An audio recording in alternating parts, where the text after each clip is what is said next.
இனிய உறவுகளுக்கு வணக்கம். நம்ம எப்பயுமே நம்ம அம்மா கையில் உணவு சாப்பிடும்போது நம்ம நிறைய பேர் பிடிச்சு சாப்பிட்றோம். சம்டைம் பிடிக்காமையே நம்ம எப்போ பார்த்தாலும் இந்த உப்புமா, இந்த தக்காளி சோறை தவிர வேறு எதுவுமே உனக்கு செய்ய தெரியாது அப்படின்னு சொல்லிட்டு ஏதாவது ஒரு புலம்பிக்கிட்டு சாப்பிட்றோம். ஆனால் இந்த மாதிரி நம்ம அம்மா கையில் உணவு சாப்பிட்ற நம்ம எத்தனை பேர் எத்தனை நாள் அம்மாவை பாராட்டி இருக்கிறோம்? நீங்கள் எவ்வளோ நாளைக்கு ஒரு முறை பாராட்டுறீங்க? மாதத்துக்கு ஒரு முறையா, வாரத்துக்கு ஒரு முறையா, இல்லை தினசரி பாராட்டணும் அந்த மாதிரி தினசரி பாராட்டுறீங்களா? ஏன்னா அம்மா நமக்கு மாதத்துக்கு 4 தடவை, வாரத்துக்கு ஒரு தடவைன்னு சமைக்கிறதில்ல, டெய்லி அதுவும் 3 வேளை நமக்கு சமைச்சு கொடுக்குறாங்க. அந்த மாதிரி பண்ணும்போது காலையில் நம்ம சாப்பிட்டு முடிச்சோன்னே, அம்மா இன்றைக்கி இந்த கிச்சடி சூப்பராக இருந்தது, இந்த வெண்பொங்கல் நல்லா இருந்தது, எனக்கு ஐயோ இந்த நைட்டு செம்ம பசியாக வந்தேன், நீ சாப்பாடு போட்டு முடிச்சோன்னே தான் நிம்மதியாக இருக்குது சாமி, இனிமேல் நான் போய் படிக்க போகிறேன். இந்த மாதிரி உங்களுடைய திருப்தியை, நிம்மதியை, நம்மளுடைய ரசனையை, பாராட்டுக்களை தெரிவிச்சுட்டே இருக்கிறவங்க எத்தனை பேர்?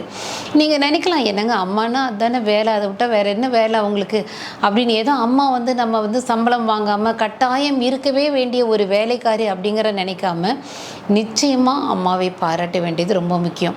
ஏன்னா நீங்கள் நிறைய பேர் வெளி மாநிலங்களில், வெளியூரில் வேலை செய்கிறவங்க அந்த ஒரு வருஷம் கழித்து அம்மா வீட்டில் அம்மா கையால் உணவு சாப்பிடும்போது, அப்பாடி எவ்வளோ நிம்மதியாக இருக்குது தெரியுமா? உன் கையால் நீ சாம்பாரை வச்சு கொடுத்து இந்த பொரியலை வச்சோன்னா அவ்வளோ நிம்மதியாக இருக்குமா? உன் கையால் இந்த தோசை சாப்பிட்டு இந்த 2 சட்னி வச்சு கொடுத்தா எவ்வளோ நிம்மதியாக இருக்குது. வீட்டு சாப்பாடு சாப்பிட்றதுக்கு நான் அப்படி ஏங்கி போய் வந்தேன் அப்படின்னு சொல்லி, ஒரு பாயாசம் வச்சு கூடம்மா, எனக்கு ரொம்ப ஆசையாக இருக்குது, பால் பாயாசம் சாப்பிட்ணும், கேசரி கிண்டி கூட அப்படின்னு சொல்லிட்டு ஒரு வருஷமாக தாயை பிரிந்திருந்து தாய் கையால் சாப்பிட்ற சாப்பாடை இழந்து அதுக்கு பின்னால் கிடைக்கிறவங்க கொண்டாடுவாங்க வீட்டு சாப்பாடை. அதே மாதிரி நீங்கள் ஒரு 5 நாள் வெளியூர் சுற்றுப்பயணம்லாம் செஞ்சுட்டு ஹோட்டல்லையே சாப்பிட்டு 5 நாள் கழித்து 2 வியாதியை பிடிச்சிட்டு, அம்மா தொண்டையெல்லாம் வலிக்குது, தலையெல்லாம் வலிக்குது, அப்படி காலெல்லாம் நோகுதுன்னு ஏதாவது ஒரு வியாதியை சுமந்துட்டு நீங்கள் வீட்டுக்கு வருவீங்க.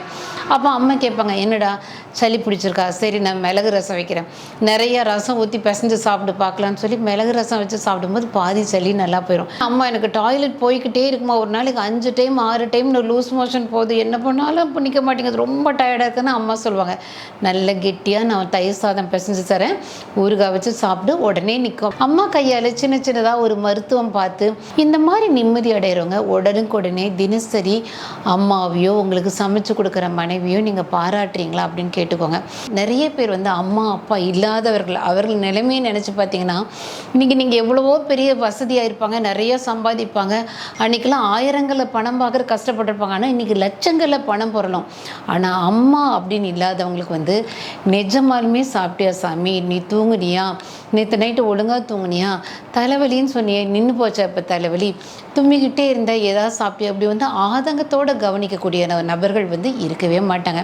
எங்கள் காசு கொடுத்தா ஒருத்தங்க வேலை செய்வாங்கங்க அப்படின்னா, நம்ம காசு கொடுத்து எனக்கு இந்த நேரத்துக்கு இதை நீங்கள் கொடுத்தாகணும் அப்படின்னு மிரட்டியோ இல்லை வலுக்கட்டாயமோ ஒருத்தரை செய்ய வைக்கிறது வேற. கொடுக்குற காசுக்கு வாங்குற சம்பளத்துக்கு இந்த நேரத்துக்கு இது கொடுக்கும் அப்படி நினைத்து பரிமாறுறதை விட ஆசையோடு, ஆதங்கத்தோடு, பாசத்தோடு, ஐயோ என் பிள்ளை சாப்பிட்டானா, ஏம்மா இதை கொஞ்சம் செய்ய அப்படின்னு சொல்லி பரிமாறவங்க அம்மா அப்பாவினால் மட்டும்தான் முடியும்.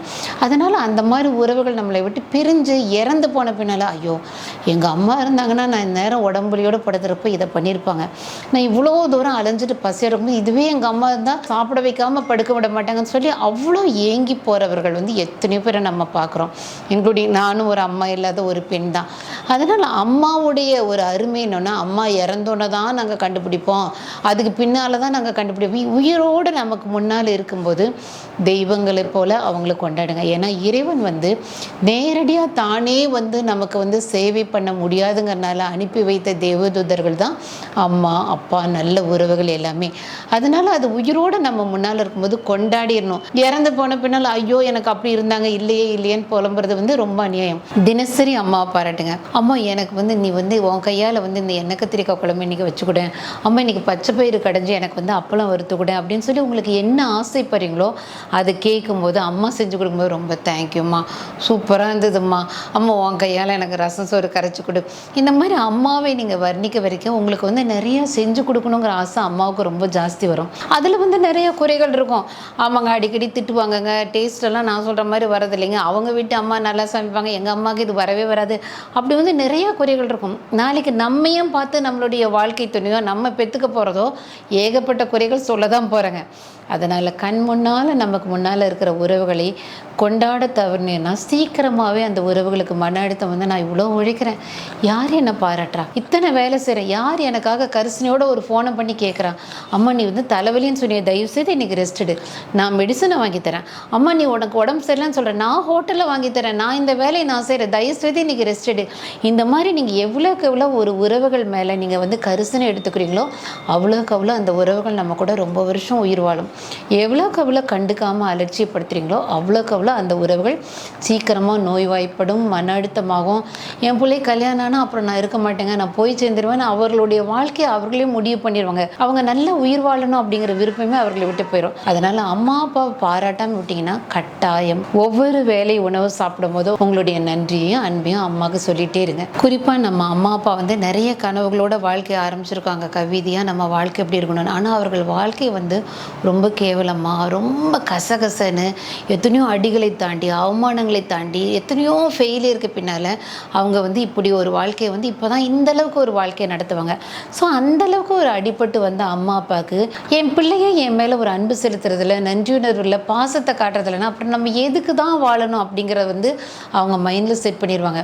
ஆனால் இதுவே வந்து அம்மா வந்து எத்தனையோ கஷ்டங்களை பட்டு வந்து, ஆனால் பிள்ளைங்களான நீங்கள் அம்மா நீ உன்னை பார்க்கலன்னா வெளியூர் வந்து நீ இல்லைன்னா எனக்கு மண்டகாய், தயவுசெய்து வீட்டில் இருமா, உன்னை பார்த்தா தான் நல்லா இருக்குது, அம்மா என்ன தான் இருந்தாலும் நீ உங்கள் கையால் இதை செஞ்சு கொடுமா, நீங்கள் பாராட்ட அவர்கள் பட்ட வழியெல்லாம் அவங்களுக்கு மறைஞ்சிடும். இந்த குழந்தைகளுக்காக நான் உயிர் வாழணும், இவர்கள் தான் என்னோட சந்தோஷம், இதை விட பெரிய சந்தோஷம் சொத்து எனக்கு எதுவுமே இல்லைன்னு ஒரு பெருமை மிக்க தாய் தந்தையாக அவங்கள ஃபீல் பண்ணுவாங்க.